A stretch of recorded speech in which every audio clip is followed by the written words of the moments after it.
morning, everyone. And previous class, just we discussed about your syllabus part, and today we are going to start from the module one. Before starting what is HTML, we should know a little bit about the how web works and how it is invented and basic information about the web technology. Then you will be understanding more about the web technology and its application. So what is the objective we have here? The objective that what we are going to learn in this model and or this presentation, we'll be learning about the definitions and history. We'll be learning about what is the client server model we use. Then what is the domain name system?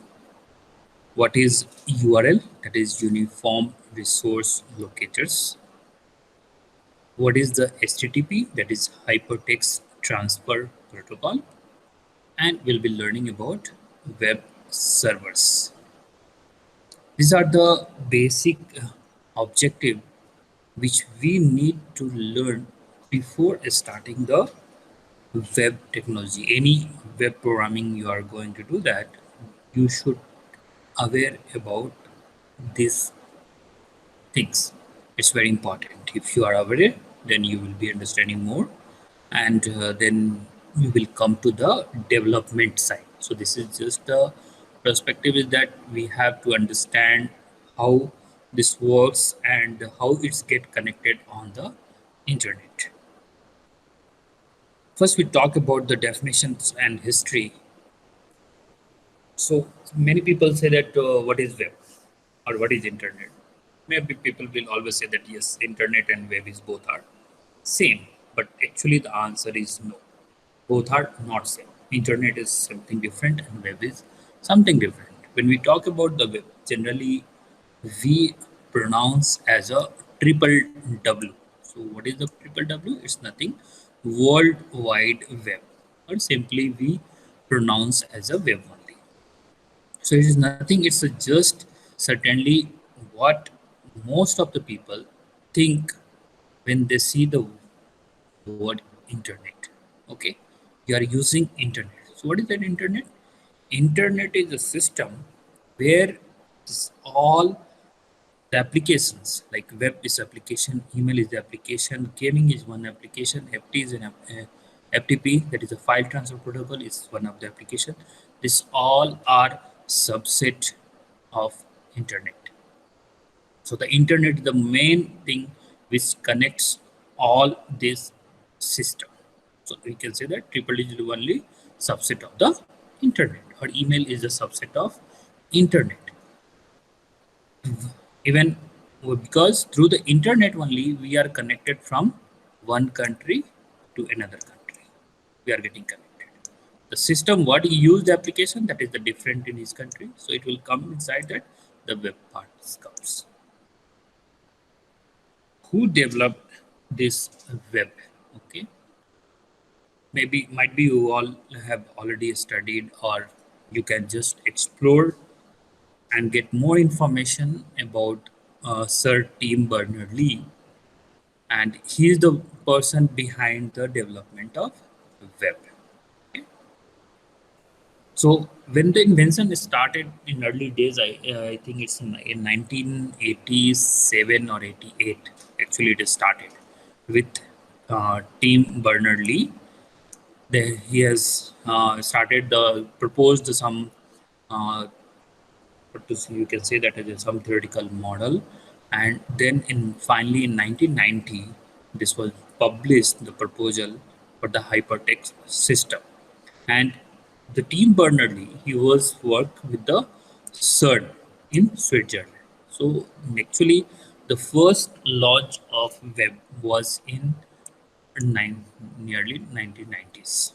But if you read the entire history, around 89 or 88, he has started to inventing something which connect, you can transfer the file from one system to another system. So that was the idea. Even the same way, if you think about this, the email, what we use. So the email copyright is with one of the Indian, that is the Sir Dr. Shiva Annadurai, I think so.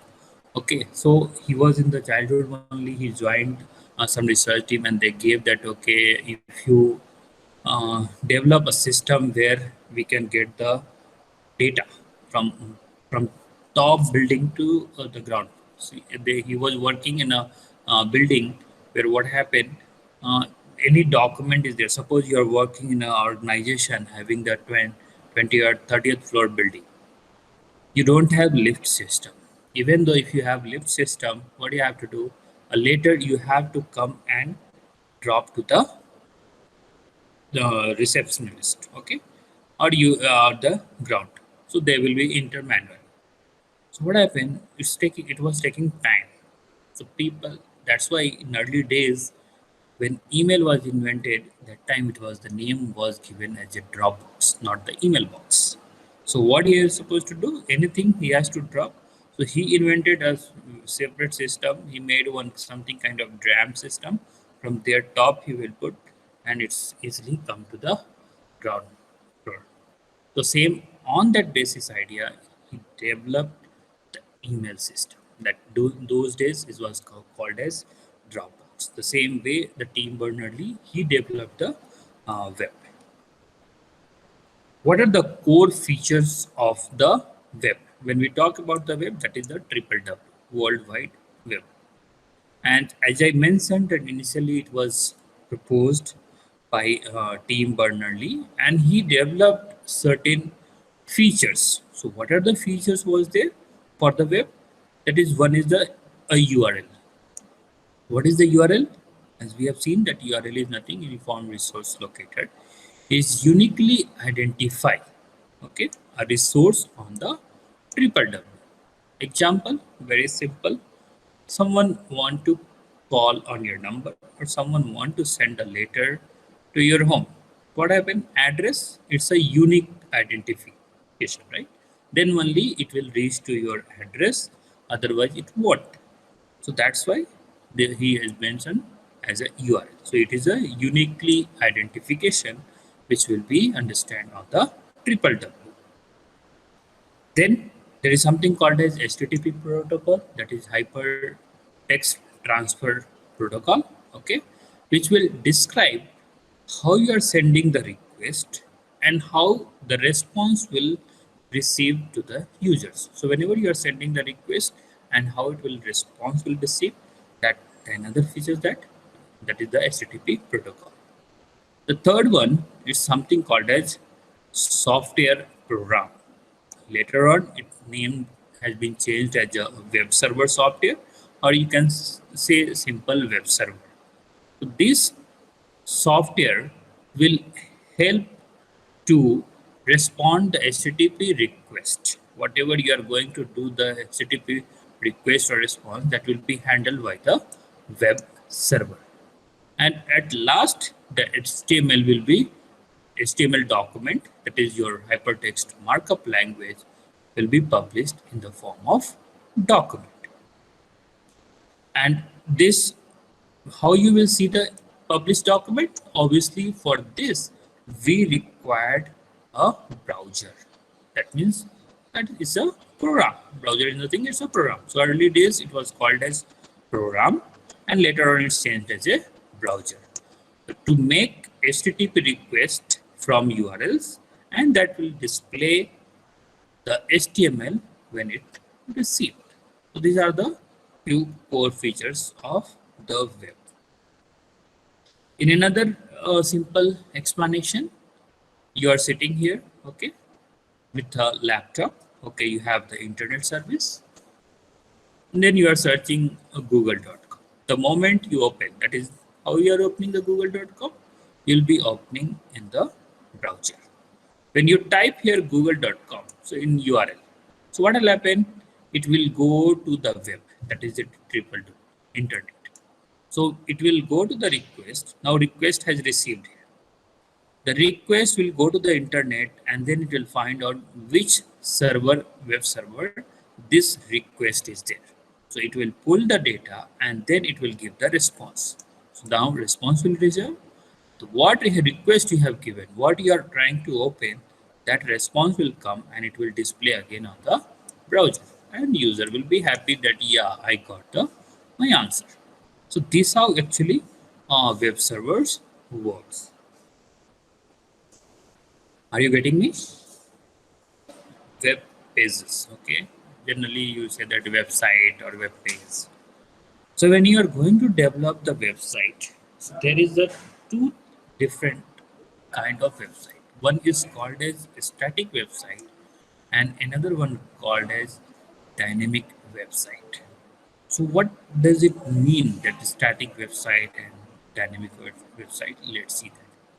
So it's actually it is started with the 1995. So in early days, what happened? To develop a website, so the skills needed to create the website was very basic. So just you need to understand HTML markup language, and you should be familiar with the like editing and creating the some images. That's all. That was very easy, and you can able to create a web page. So this techniques, whoever knows those days, like the basics of HTML markup language, they can edit that particular document, or they can create some image using the paint or whatever tools that time it was available. And this kind of website, it was referred as a static website, and it only will be consist of HTML pages and some of the images will be there. So that is called as a static website. And today also the same, the website will be basic, and when with the basics of HTML, JavaScript, whatever the things you use, that will be called as static. So when we talk in industry, so they say that okay, whenever a user want to change any data on the website, we can't change. So that will be a static website.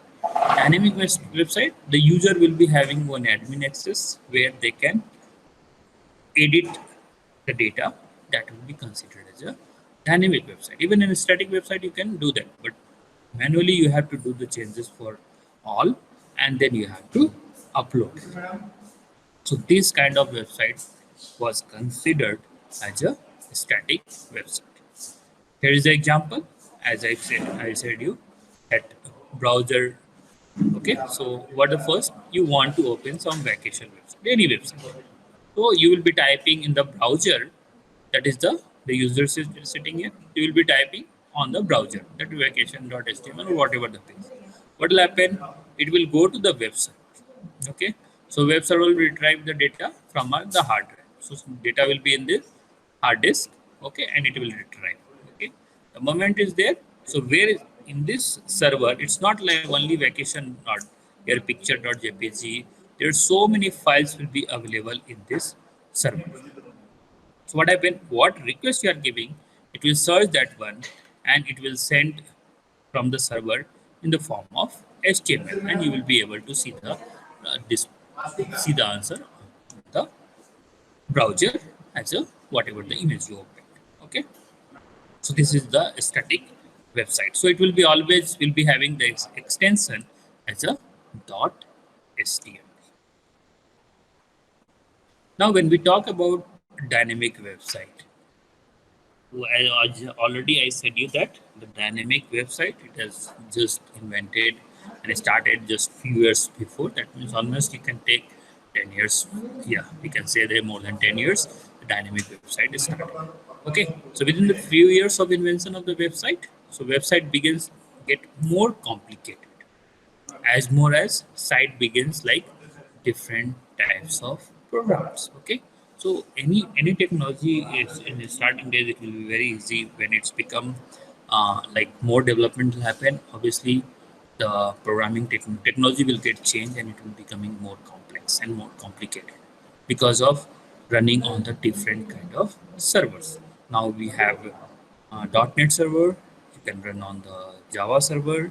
Okay, you have like Apache server.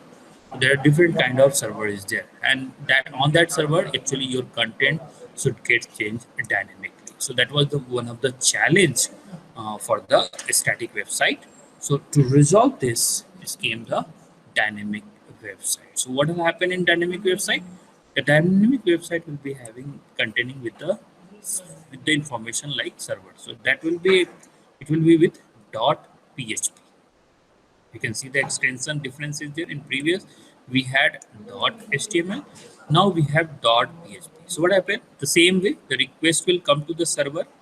Server will recognize that okay, what script you are looking on from the hard drive. It will search the data, okay, that will be .php, and it will present into the, again it will result will be given in the form of HTML only. Again it will come to the server, and it in the form of HTML you will get the result on your browser. So this is your dynamic website. So you can edit this and more than that, the dynamic website, like you will be having a where login system where you can change this content. Actually that is will be the dynamic. Now, when we talk about the client server model,